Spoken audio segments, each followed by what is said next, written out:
आप देख रहे हैं अपना सबसे लोकप्रिय न्यूज चैनल आरएन न्यूज। ये पूरा घटना का विवरण निम्नानुसार है। क्या हुआ कि एक चोरी की घटना घटित हुई डोडा सिवनी थाना क्षेत्र में 11-12 की दरमियानी रात महाराणा प्रताप नगर वार्ड में। और उस घटना का के संबंध में जब जांच की गई, जो हमारे हेड कांस्टेबल राकेश ठाकुर थे, इस तरह के मामलों में काफ़ी मेहनत से काम करते थे। पहले भी बड़ी गंभीर घटना चोरी की घटनाओं का एटीएम वगैरह की चोरी की घटनाओं का खुलासा किया था। ये काफ़ी एक्टिव थे और इन्होंने सक्रियता दिखाते हुए इन्होंने जानकारी प्राप्त की तो एक ऐसी गैंग संज्ञान में आई जो भिंड, जिसमें मुख्य आरोपित भिंड के हैं और वो जो है अलग अलग ज़िलों में वाहनों से जाकर चोरी की घटनाओं को अंजाम देते हैं। ऐसी इस तरह के अपराधी के पीछे पड़े हुए थे, लगातार प्रयास कर रहे थे। कल रात में अचानक 9-9:30 बजे के करीब इनकी लोकेशन यहाँ क्लियर हुई कि ये जो है छिंदवाड़ा रोड पे बाईपास पे इनकी लोकेशन है। तो इन्होंने अपने थाना प्रभारी को बताया और ख़ुद भी अपनी टीम लेके निकले और थाना प्रभारी अलग टीम लेके निकले और लखनवाड़ा में चेकिंग लगा दी गई। चेकिंग लगाने के बाद जो है आरोपी गण जो है देखे कि आगे पुलिस गाड़ी खड़ी है और कुछ पुलिस खड़ी है, तो वहाँ से मुड़ के वापस जो है यहाँ से क्रॉस किए, क्या कहते हैं, बैनगंगा पुल क्रॉस करके जैसे ही आगे बढ़े इन्होंने पुलिस की गतिविधि चेक करने के लिए एक आरोपी बाथरूम करने के लिए उतरा, उसमें से एक व्यक्ति।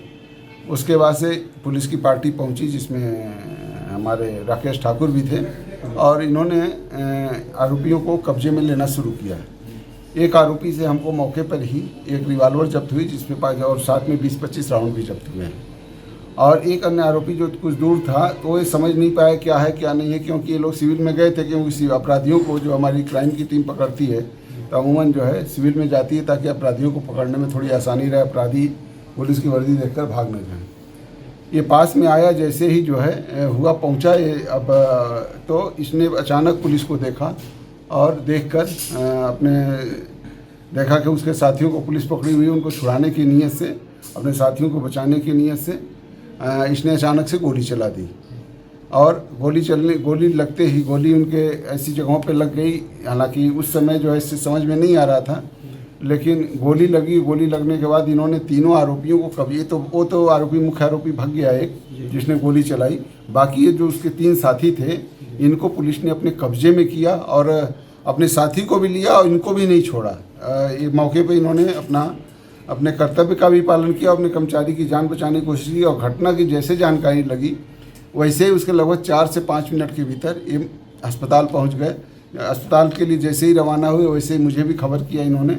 हमने खबर पाते ही सभी अपने अधिकारियों को भेजा और थाना प्रभारी जो कि रास्ते में ही थे उनसे पहले पहुँच गए और वहाँ डॉक्टरों से कोऑर्डिनेट किया। कलेक्टर साहब से भी बात हुई, सारे डॉक्टर पहुँचे और इनको तत्काल अपने रिफ़र कराया वहाँ के लिए, नागपुर के लिए।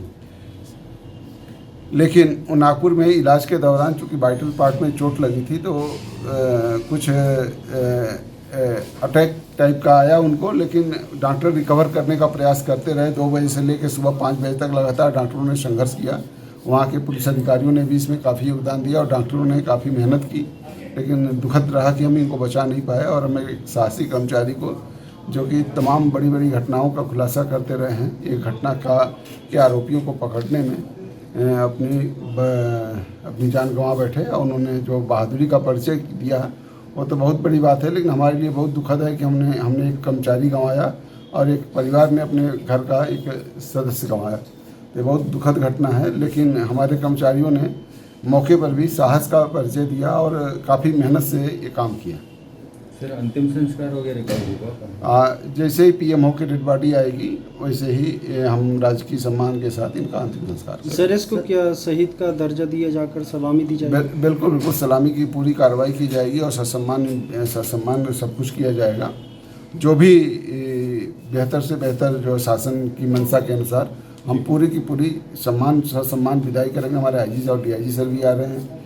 निसंदेह जो है घटना ये भी दर्शाती है कि हम आम जनता के हित के लिए अपनी जान की बाजी लगाने के लिए हमारा एक कर्मचारी तैयार है और हम लगातार इस दिशा में प्रयास कर रहे हैं और लगातार करते रहेंगे। सर कितने आरोपी गिरफ्तार हुए, उनसे क्या क्या जब्ती हुई? 3 आरोपी गिरफ्तार हुए हैं, अभी उनसे और चीज़ें जब्त होंगी। एक तो मौके से एक रिवाल्वर, तलाशी के बाद एक रिवाल्वर जब्त हुई है और उनके खिलाफ 307 का अपराध कायम हुआ। जैसे वहाँ से पीएम रिपोर्ट प्राप्त होगी 302 का इजाफा करेंगे और 3 आरोपियों को हमने गिरफ्तार किया हुआ है। एक आरोपी की तलाश के लिए सभी संबंधित जिलों से और आसपास के जिलों से लगातार संपर्क कर रहे हैं। आरोपी का लोकेशन अभी हमें ट्रेस नहीं हो रहा, हम उसमें प्रयास कर रहे हैं। सर आरोपियों को पकड़ने कितनी पुलिस लगी? सभी जिलों की पुलिस लगी है। रात में नैनपुर में दबिश चलती रही, छिंदवाड़ा दबिश चलती रही, जबलपुर एसपी साहब भी लगे हुए हैं, सभी लोग लगे हैं। भिंड और मुरैना की अभी पुलिस अधिकारियों से ही हमारी बात हुई है और क्राइम ब्रांच की टीमें पूरी लगी हुई हैं सभी जिलों की और इसमें हम लगातार प्रयास कर रहे हैं कि आरोपी एक जो बचा हुआ है उसको हम पकड़ सकें। सर पुलिस टीम में कितने लोग गए थे जब कार्रवाई करने पुलिस की टीम में कुल 10-12 लोग थे, लेकिन अलग अलग टुकड़ों में थे। जी जी। लेकिन जो मौके पर इन लोगों को जो कवर की उसमें 4 लोग थे, 2 सिपाही थे, 2 हवलदार थे जी। और बाकी जो है अलग से थाना प्रभारी के साथ भी टीम थी और भी लोग थे, क्योंकि और एक ऑलरेडी लखनवाड़ा में भी एक चेकिंग पॉइंट लगाया गया था। जी जी। तो हमारे पास पुष्टिकृत सूचना थी कि इस आरोपी निकलने वाले हैं जी जी।